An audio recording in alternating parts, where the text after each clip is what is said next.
여러분, 사람의 몸에서 영혼이 빠져나가면 그때부터는 아무리 사랑하는 사람이라도 여러분, 그 사람은 죽은 사람이 되어서 싫어지고 썩기 쉽고 옆에 둘 수가 없습니다. 마찬가지로 교회와 성도들도 그 몸에서 성령님이 빠져나가면 아무것도 아닌 것입니다. 여러분, 감사하게도 신약시대에는 성령께서 한번 오시면 떠나지 않는 줄로 믿습니다. 백화점의 마네킹이 아무리 날씬하게 잘생겼어도 좋은 옷을 입고 있어도 생명이 없으니까 이건 아무것도 아닙니다. 여러분, 아무리 부족해도 영혼이 그 속에 있으면 사람입니다. 살아있는 사람입니다. 마찬가지로 성령님을 모시지 않는 사람은 아무리 잘되고 공부를 많이 하고 삐까번쩍해 살아도 아무것도 아닙니다. 여러분, 성령님을 모시지 않고 자기 마음대로 살아가는 사람은 시체와 같습니다.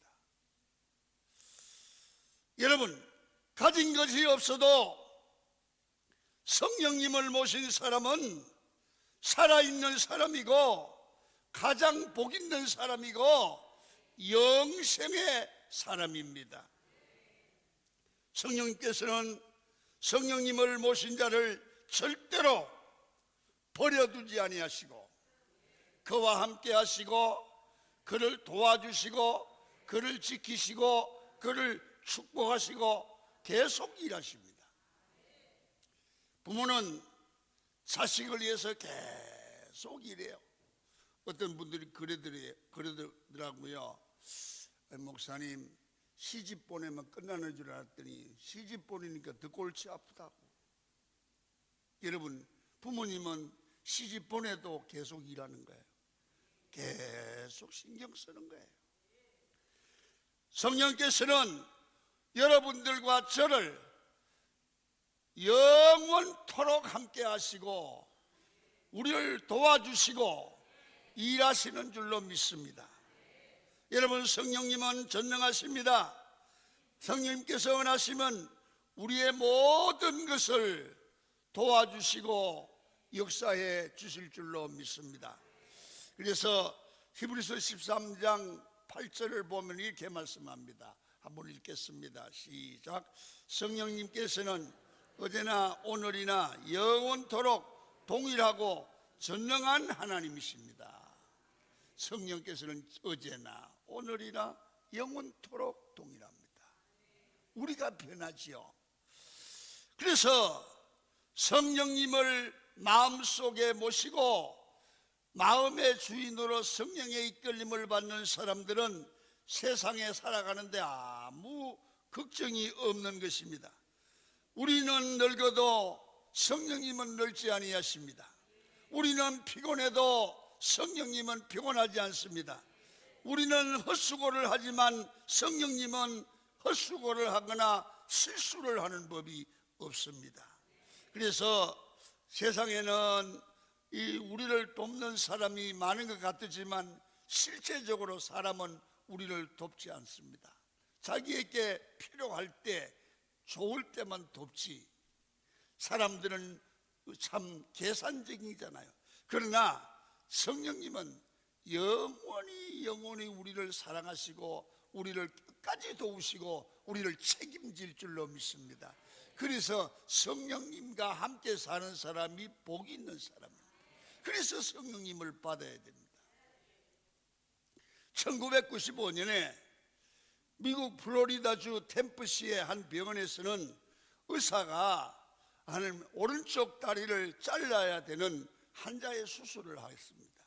그런데 이 의사가 실수를 해가지고 여러분 마취를 시키니까 모르잖아요.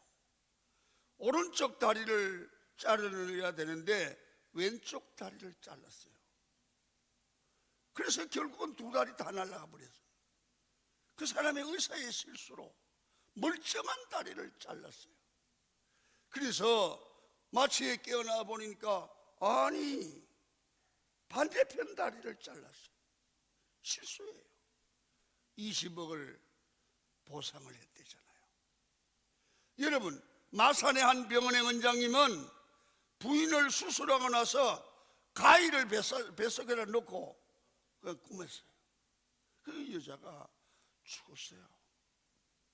여러분, 사람은 실수를 하지만 이렇게 실수하는데 걸리면 큰일을 당하지만 성령님은 절대로 실수하지 않고 여러분들과 저를 지금도 도우시고 앞으로도 도우시고 영원히 도우실 줄로 믿습니다.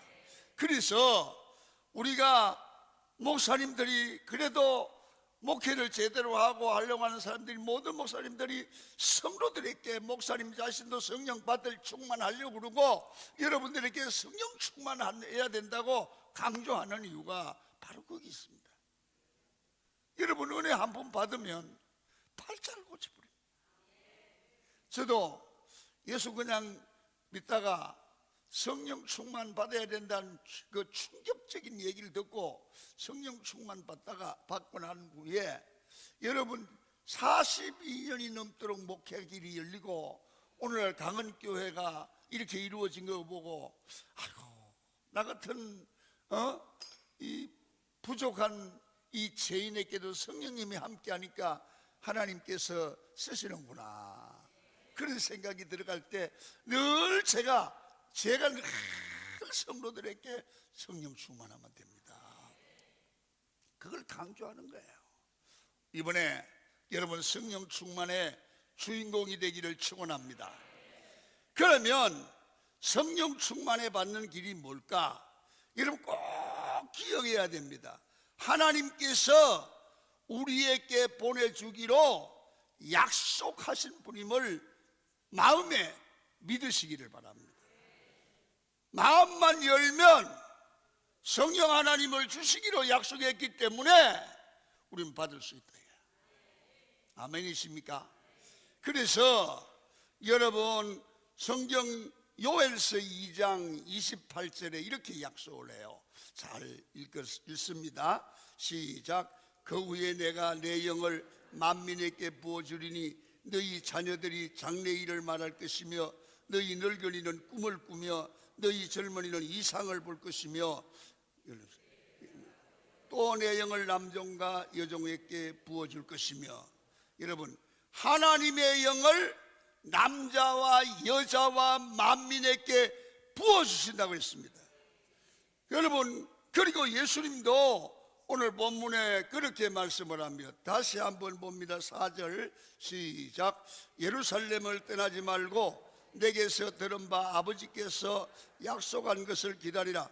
요한은 물로 세례를 베풀었으나 너희는 몇 날이 못되어 성령으로 세례를 받으리라 하셨느니라. 예수께서 부활하셔서 40일간 여러분 땅에 계시며 제자들에게 마무리 사역을 하신 후에 성천하는 모습을 500명이 봤습니다. 그런데 주께서 예루살렘을 떠나지 말고 약속하신 것을 기다리라.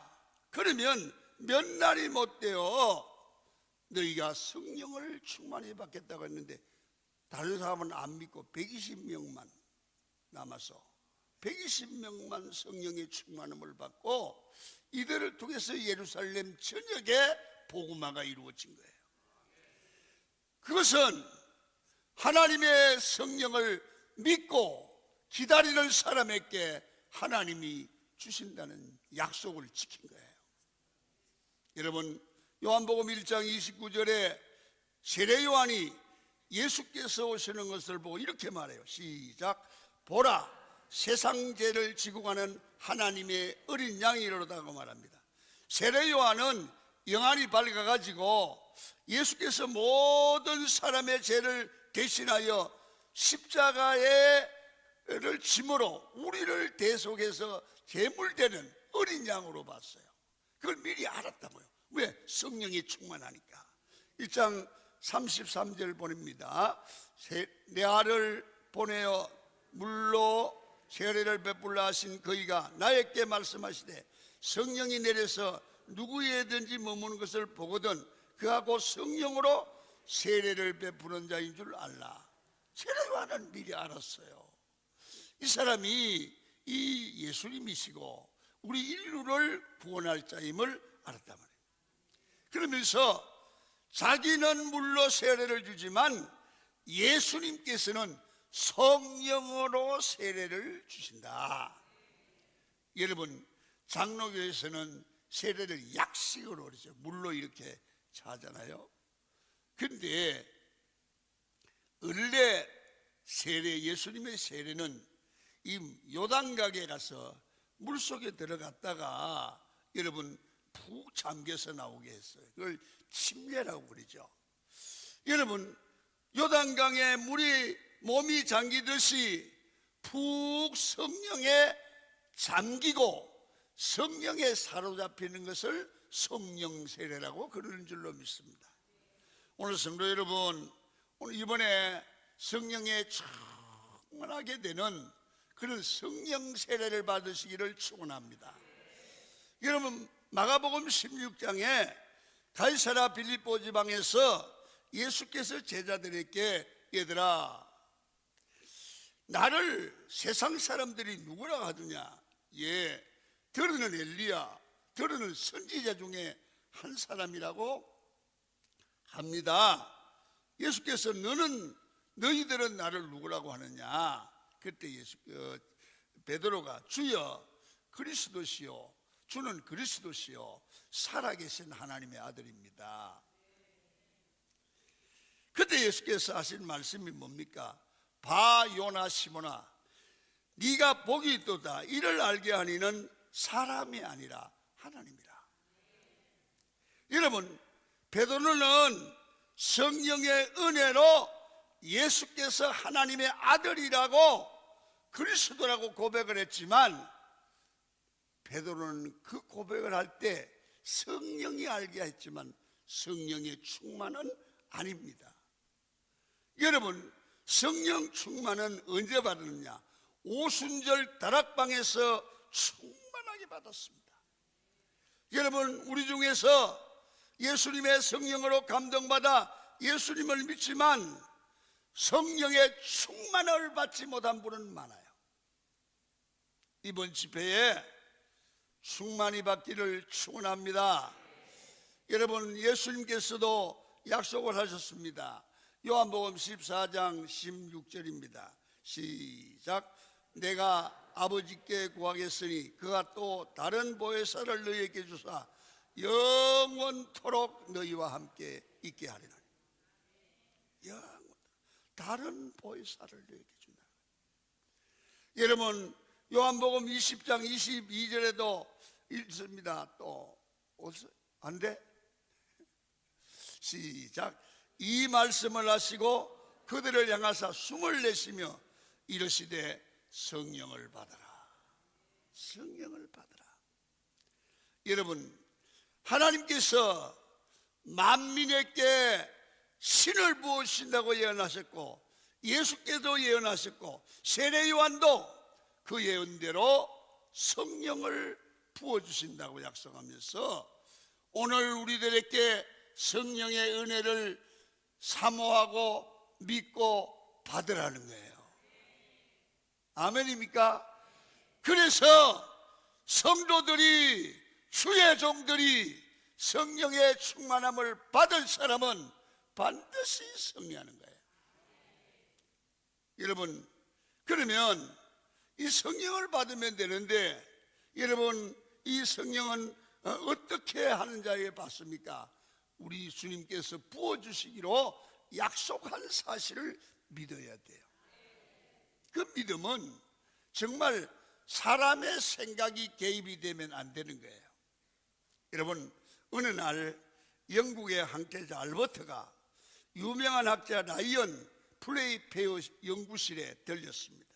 학자는 가마솥에 펄펄 끓는 납을 끓이고 있었습니다. 납이 펄펄 끓는 겁니다. 그것을 바라보고 있는 항태자에게 학자가 말합니다. 전하께서 학자인 저를 믿습니까? 믿지요. 그러면요, 이 내가 드리는 이 특수용에게 손을 씻으시고 이 납에 펄펄 끓는 납에 손을 대도 손이 되지 않는다는 사실을 나는 압니다. 이 전하께서 한번 해보시겠습니까? 과학자가 그렇게 말하는데 하죠. 그래서 특수용에 딱 넣더니 씻고 납에다가 펄펄 끓는 납에 손을 넣었어요. 아무렇지도 않는 거예요. 어떻게 그렇게 할 수 있냐?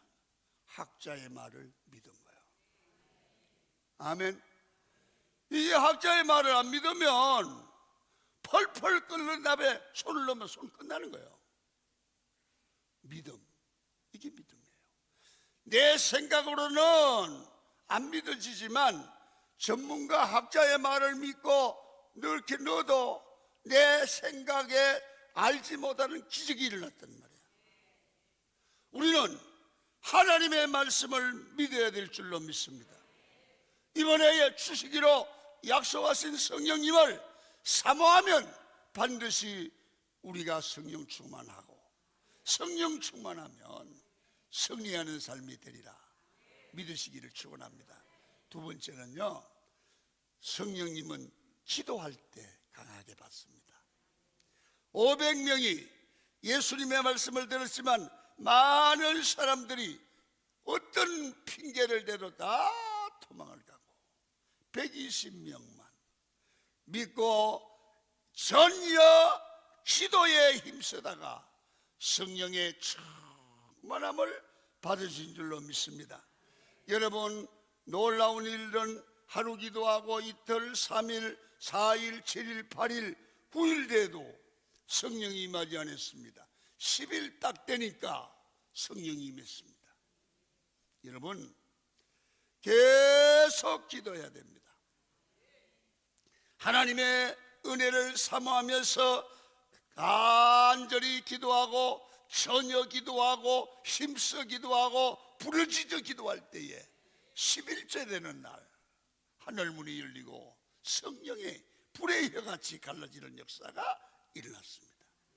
급하고 강한 바람 같은 소리가 들리기도 했습니다. 성도 여러분, 오늘 우리 강은교회도 이런 역사가 일어나기를 축원합니다. 여러분에게도 그렇게 되기를 축원합니다.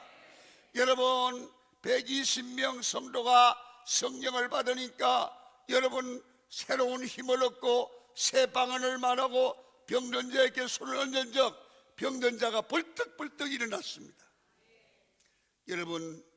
여러분들이 오늘 붙어있는 집회에 이런 마음을 가지고 참여 기도에 힘쓰고 은혜를 사모하고 여러분 3일 동안 주일 4일 동안이구나. 주일 월 화 수 4일 동안 참여 기도에 힘쓰고 은혜를 받고 능력을 받는다면 해볼만 하지 않습니까?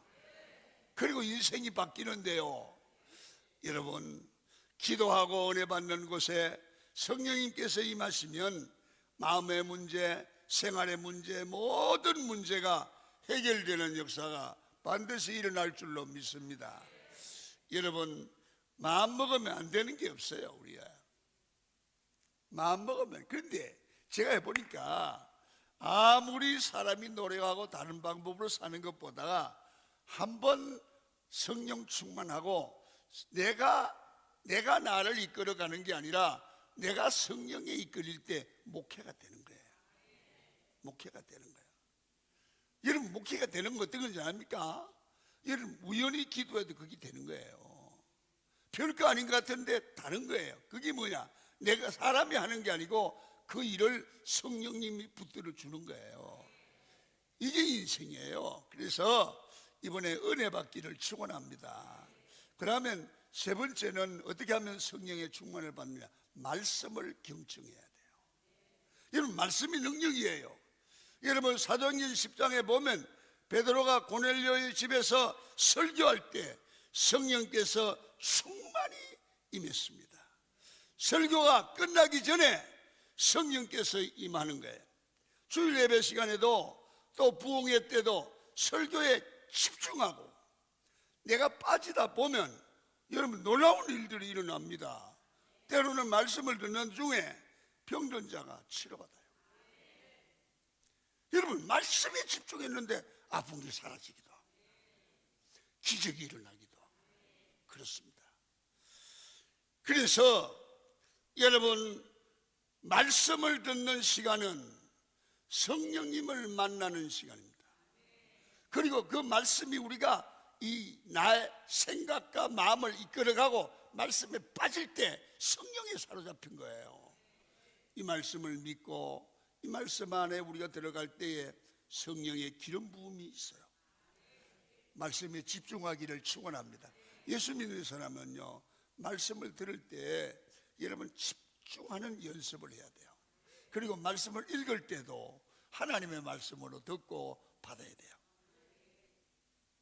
그 다음에는 사도행전 8장에 보면 성령님이 안수할 때 사람들이 성령을 받더라. 여러분, 빌립이 사마리아에 가서 복음을 전하니 사람들이 예수님을 믿고 세례를 받습니다. 예루살렘의 사도들이 사마리아에도 예수님의 복음이 들어갔다는 소식을 듣고 여러분 베드로와 요한을 사마리아에 보냈습니다. 그런데 베드로와 요한이 가보니까 그들이 예수님을 믿고 여러분 세례를 받았지만 성령 충만을 못 받은 거예요. 그래서 베드로와 요한이 안수하니까 성령이 충만하게 임했다는 거예요. 그래서 부흥회를 해보면 안수할 때 성령 받아요. 병이 떠나가기도 해요. 이번에 강사님은 안수할는지 안 할지 모르겠습니다. 그러나 여러분들 성령의 은혜를 사모하기를 축원합니다. 그리고 여러분 마지막으로 하나는 성령을 사모하는 영혼을 만족케 한다고 그랬습니다. 여러분 시편 107편 9절입니다. 내가 성령 충만해야지 하면 성령께서 사모하는 마음에 들어오시는 거예요. 여러분 이사야 44장 3절 한번 보겠습니다. 시작.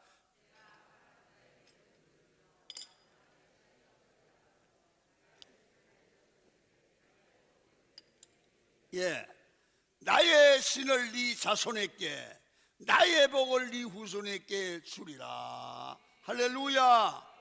목마르게 내가 성령의 충만함을 받아야지. 나도 성령 충만함 받아야지. 나도 하나님 앞에 은혜를 받고 사람 노릇 좀 해야지. 나도 은혜 받고 이번 집회에 성령 충만 받고 능력 있게 살아야지.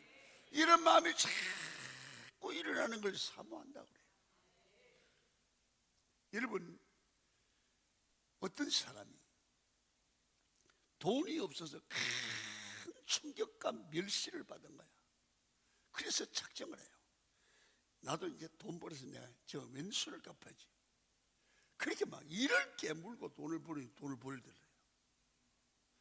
여러분 성령 충만 받은 사람도 반드시 동기가 있어요. 무슨 말을 듣든지 병이 들었든지 하여튼 목회가 안 되든지 그런 동기가 있어야 막 나도 성령 충만 받아야지. 내가 은혜 받고 내 인생을 한번 바꿔봐야지. 이런 마음을 막 먹고 사모하고 매달리고 기도하는 사람이 이 성령 충만을 받고 큰 일을 하더라고요. 여러분 한 번은 해보십시오. 한 번은 이번에 내가 은혜 받아야지. 내가 하나님의 은혜를 받고 인생을 정말 하나님의 뜻대로 살아야지. 이런 마음을 가지고 막 노력하시는 여러분이 되기를 축원합니다. 이번 집회에 놀라운 일들이 일어날 줄 믿습니다.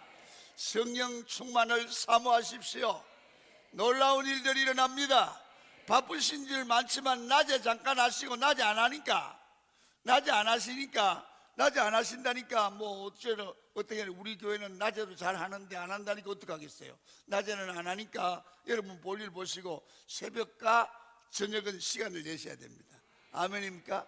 그래서 저도 성령 충만 받고 여러분도 성령 충만을 받으면 여러분 우리 이 정도만 성령 충만 다 받으셔도 우리 교회가 변화됩니다. 변화될 줄로 믿습니다. 가정이 우리 때문에 달라질 줄로 믿습니다. 그래서 오늘부터 놀라운 일들을 일어날 것을 기대하고 사모하고 부르짖고 기도하고 참여하는 여러분이 되기를 축원합니다. 기도하시겠습니다. 하나님 아버지 은혜를 감사합니다. 오늘부터 있는 성의